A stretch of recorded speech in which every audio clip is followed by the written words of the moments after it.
ফের শক্তি বৃদ্ধি ঘাসফুলের। বিধানসভা নির্বাচনের আগে ধূপগুড়িতে জেলা এসসি ওবিসি সভাপতি কৃষ্ণ দাসের হাত ধরে বিজেপি ও বিভিন্ন দল থেকে তৃণমূল কংগ্রেসে যোগদান প্রায় 38টি পরিবারের। জানা যায় এদিন ধূপগুড়ি মাগুরমারি 1 নং গ্রাম পঞ্চায়েতের মাগুরমারি বাজার সংলগ্ন বামুনি বিবাহ ভবনে এই যোগদান সভা অনুষ্ঠিত হয়। সেখানে উপস্থিত ছিলেন এসসি ওবিসি জেলা সভাপতি কৃষ্ণ দাস, ধূপগুড়ি ব্লক সভাপতি ইলিয়াস আলী, তৃণমূলের এসসি ওবিসি সেল চেয়ারম্যান ধূপগুড়ির রিন্টু দাস, বাবুন সরকার, মাগুরমারি অঞ্চল সভাপতি প্রফুল্ল রায় প্রমুখ। যোগদান শেষে কৃষ্ণ দাস জানান, সাকুয়াঝোড়া 2 গ্রাম পঞ্চায়েত থেকে 21টি পরিবার এবং গধেয়ারকোটি গ্রাম পঞ্চায়েত থেকে 17টি পরিবার বিজেপি এবং অন্যান্য দল থেকে তৃণমূল কংগ্রেসে যোগদান করলেন। তিনিও বলেন, বিধানসভা নির্বাচনে ধূপগুড়িতে বিপুল ভোটে জয়ী হবে তৃণমূল। অন্যদিকে তৃণমূলে যোগদানের পরই বিজেপিকে নিয়ে নিন্দা করছেন নব তৃণমূলে যোগদানকারী। তারা বলেন, দীর্ঘ সময় থেকে বিজেপি করে আসলেও তাদের ডাকলেও পাওয়া যায় না, তাই দিদির উন্নয়নে সামিল হতে তারা তৃণমূলে যোগদান করলেন।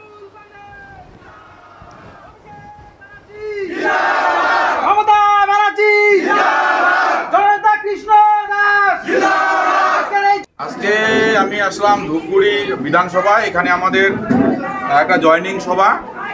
এই জয়নিং সভায় হচ্ছে সাকুয়াঝোড়া 2 থেকে 21টা পরিবার এবং গধেয়ারকুটি থেকে হচ্ছে 17টা পরিবার। টোটাল ভোটার সংখ্যা হচ্ছে 121 জন। এরা যোগদান করলেন। যারা যোগদান করলেন তাদেরকে আমি স্বাগত জানাই।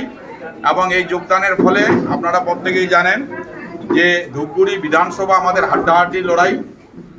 এখানে যেমন উপনির্বাচনে আমরা জিতি, কিন্তু 24-এর নির্বাচনে আমাদের ফল খারাপ হয়। আমরা চেষ্টা চালাচ্ছি। এরকম জয়নিং আমরা গতকালও আমাদের যেটা হচ্ছে বানারহাটে আমাদের জয়নিং হয়েছিল, একটা সভা হয়েছিল। আরও এরকম জয়নিং আছে। এই জয়নিং এবং হচ্ছে আরও সবার মধ্য দিয়ে আমাদের এই বিধানসভা আমরা জিতার লক্ষ্যে আগাচ্ছি। আমরা আগামী দিন যে আরও জয়নিং আছে অনেক, সেগুলোর আমরা ডেট দিব।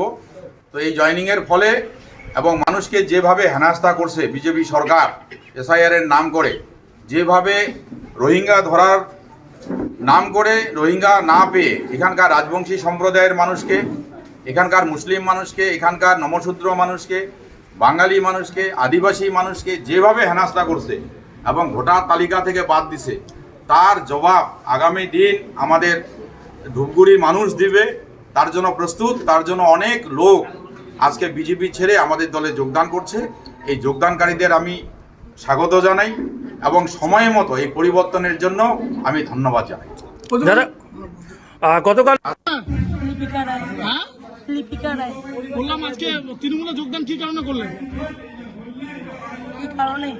কি কারণে তৃণমূলে যোগদান? উন্নয়নের জন্য। উন্নয়নের জন্য। আগে কোন দল করতেন? আগে বিজেপি করেছিলাম। বিজেপি কেন ছাড়লেন তাহলে? বিজেপি কিছু উন্নয়ন নাই, তার জন্য তৃণমূলে আসলাম। আচ্ছা, তৃণমূলে কি কি পাবেন ভাবছেন? তৃণমূলে কি কি পাবো? লক্ষ্মী ভান্ডার পাচ্ছি, দিদি দিচ্ছে, কৃষক বন্ধু দিচ্ছে, ভাতা দিচ্ছে, এগুলাই দিচ্ছে। উন্নয়ন করতেছে দিদি। দিদির পাশে দাঁড়াবো এখন ভাবতেছি। আপনার পরিবারে কতজন রয়েছে? আপনার পরিবারে 5 জন। 22 জন আপনার পরিবারে? হ্যাঁ। সবাইকে তৃণমূলে যোগদান করলেন? হ্যাঁ, সবাই। সামনে তো ভোট।